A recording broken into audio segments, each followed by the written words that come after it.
நம்ம இன்னைக்கு இந்த வீடியோவில் பிக் பாஸ் சீசன் 8ல டே 104 இருக்கு இல்லையா, அதை தான் ரிவ்யூ பண்ண போகிறோம். ஸோ மற்ற டேஸ் மாதிரி பார்த்தோம் அப்படின்னா இந்த 104 அப்படின்றது சர்வ சாதாரணமான நாள் கிடையாது அப்படின்னு சொல்லலாம். ஏன்னா ஆல்மோஸ்ட்னு கூட கிடையாது, எக்ஸாக்டாக வந்து பார்த்தோம் அப்படின்னா பிக் பாஸ் சீசன் 8 அப்படின்றது நிறைவடைஞ்சிருச்சு அப்படின்னு தான் சொல்லணும். ஸோ ஒவ்வொரு சீசன் ஆரம்பிக்கும் போதுமே அதை ரிவ்யூ பண்ண ஸ்டார்ட் பண்ணும் போதுமே ஓகே இந்த சீசன் வந்துட்டு பார்த்தோம் அப்படின்னா நம்ம லைஃப்பில் டர்னிங் பாயிண்ட்டாக இருந்துடாதா அப்படின்ற எண்ணத்தோடு தான் அதை ரிவ்யூ பண்ண ஆரம்பிப்பேன்.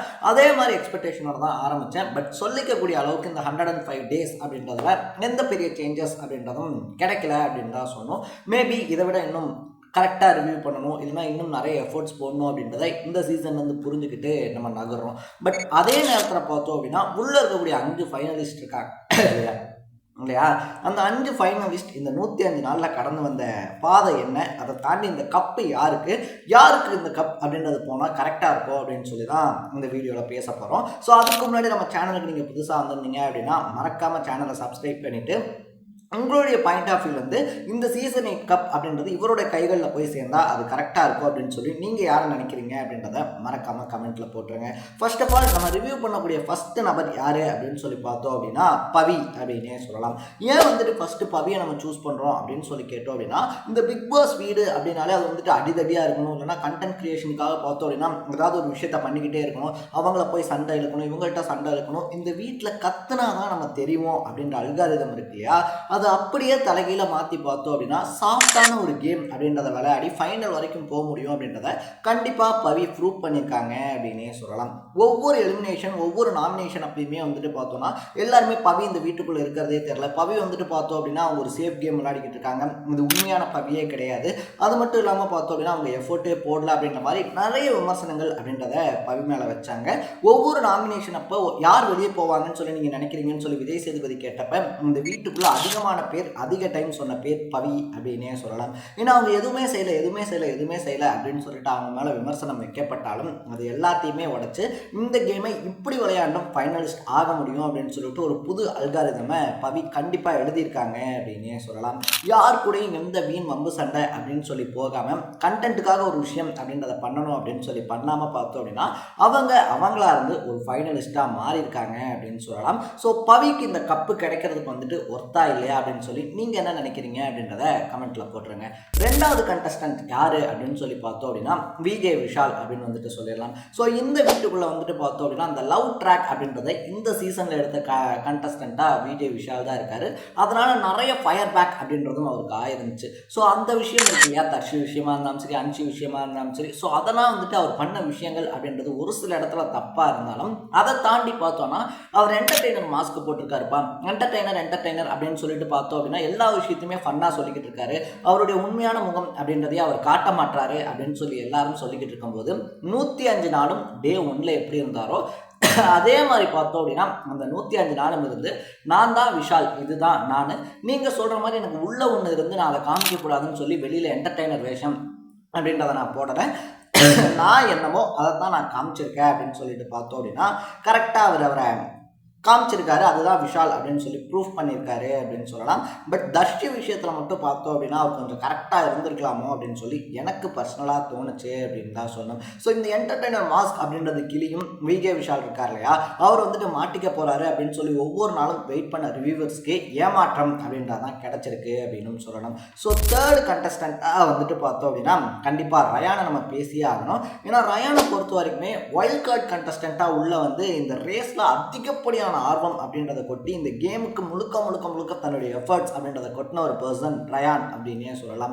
ஸோ டாஸ்க் பீஸ்ட் அப்படின்னு சொல்லி எல்லாரும் சொல்லக்கூடிய அளவுக்கு அந்த பேருக்கு அடாப்ட் ஆகக்கூடிய அளவுக்கு பார்த்தோம் அப்படின்னா தன்னுடைய 100% கிடையாது 200% எஃபர்ட் அப்படின்றத பிக் பாஸ்ல போட்ட ஒரு பையன் தான் ரயான் அப்படின்னு சொல்லலாம்.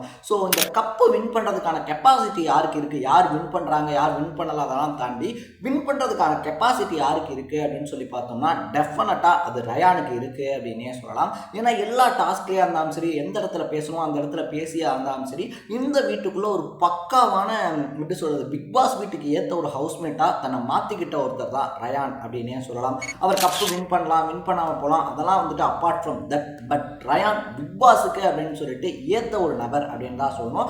அடுத்த சீசனில் வரக்கூடிய யாராக இருந்தாலுமே உள்ளே போனால் ரயான் மாதிரி இருக்கணும்ப்பா அப்படின்னு சொல்லக்கூடிய அளவுக்கு ஒரு ட்ரெண்ட் செட்டராக ரயான் மாறி இருக்காரு அப்படின்னே சொல்லலாம். ஸோ அவர்கிட்ட எனக்கு பிடிச்சதே எந்த டாஸ்காக இருந்தாலும் அதை போல்டாக அட்டம் பண்ணுறதா இருந்தாலும் சரி, இந்த வீட்டுக்குள்ளே அவர் போட்ட எஃபர்ட்டாக இருந்தாலும் சரி அப்படின்னே சொல்லலாம். ரயான் அதை தாண்டி பார்க்கும்போது பார்த்தோம் அப்படின்னா அவர் எந்த இடத்துல பேசணுமோ அந்த இடத்துல கரெக்டாக பேசியிருக்காரு, டாஸ்க் விளாட வேண்டிய இடத்துல கரெக்டாக விளையாடிருக்காரு. நம்ம முன்னாடியே சொன்ன மாதிரி மிஸ்டர் பெர்ஃபெக்ட் அப்படின்னா அது இந்த பிக் பாஸ் வீட்டில் ரயான் தான் அப்படின்னே சொல்லலாம். ஸோ அவருக்கு கப்பு கிடைக்கணும் அப்படின்றது தான் என்னுடைய பர்சனல் ஒப்பீனியனும். நீங்கள் என்ன நினைக்கிறீங்க அப்படின்றத கமெண்ட்டில் போட்டுருங்க.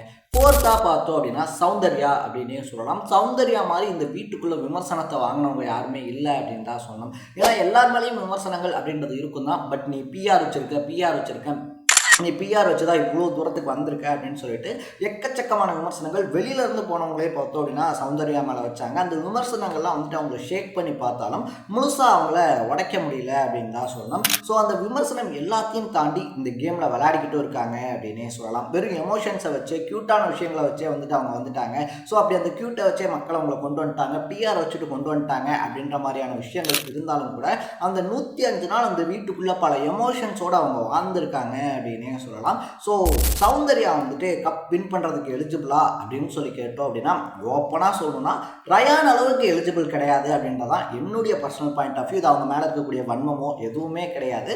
ஸோ ரயானோட கம்பேர் பண்ணும்போது, முத்துக்குமரோட கம்பேர் பண்ணும்போது வந்துட்டு பார்த்தோம் அப்படின்னா அந்த டாஸ்க் விளையாடிய விதமாக இருந்தாலும் சரி, வீட்டில் பேசின விஷயங்கள், வீட்டில் பண்ண விஷயங்கள் அப்படின்றது சௌந்தர்யா கப்புக்கு எலிஜிபிள் இல்லை அப்படின்றதான் எனக்கு பர்சனலாக தோணக்கூடிய விஷயம்.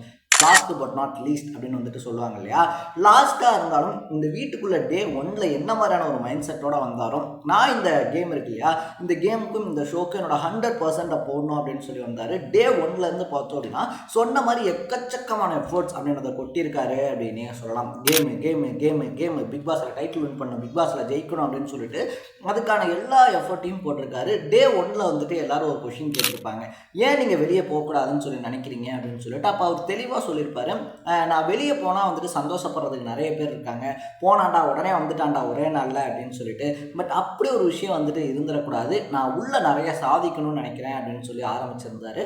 ஸோ அப்படி ஆரம்பித்து பார்த்தோம் அப்படின்னா மேடை பேச்சாளர்களும் இவ்வளோ தூரத்துக்கு வர முடியும் அப்படின்னு சொல்லிட்டு ஒரு ட்ரெண்ட் செட் பண்ணியிருக்காரு அப்படின்னே சொல்லலாம். தமிழ் பேச்சாளர்கள், இலக்கிய ஆர்வலர்கள், தமிழ் சார்ந்த துறையில் இருக்கவங்க இருக்காங்க இல்லையா, அவங்களும் நல்லா என்டர்டைன்மெண்ட் பண்ண முடியும், நல்லா டாஸ்க் விளாட முடியும் அப்படின்னு சொல்லிட்டு ஒரு ரொம்ப பெரிய எக்ஸாம்பிளாக இந்த வீட்டில் வாழ்ந்து காட்டியிருக்காரு அப்படின்னே சொல்லலாம். பல யங்ஸ்டர்ஸ்க்கு ரோல் மாடலாகவும் ஒரு இன்ஸ்பிரேஷனாகவும் மாறி இருக்காரு அப்படின்னு சொல்லலாம். ஸோ இந்த 5 பேரில் கப்பு யாருக்கு அப்படின்றது இன்னைக்கு தெரிஞ்சிடும். பட் உங்கள் மனசாட்சி, யார் வேணாலும் ஜெயிக்கலாம், பட் உங்கள் மனசாட்சிக்கு இவங்க கைக்கு கப்பு போனால் தான் அது கரெக்டாக இருக்கும் அப்படின்னு சொல்லி நீங்கள் யாரை நினைக்கிறீங்க அப்படின்றத கமெண்ட்டில் போட்டு இதே மாதிரி 100 டேஸ்க்கான அப்டேட் அண்ட் ரிவ்யூவை தொடர்ந்து பார்க்கணுன்னு ஆசைப்பட்டீங்கன்னா இனி அதுக்கு வாய்ப்பு கிடையாது.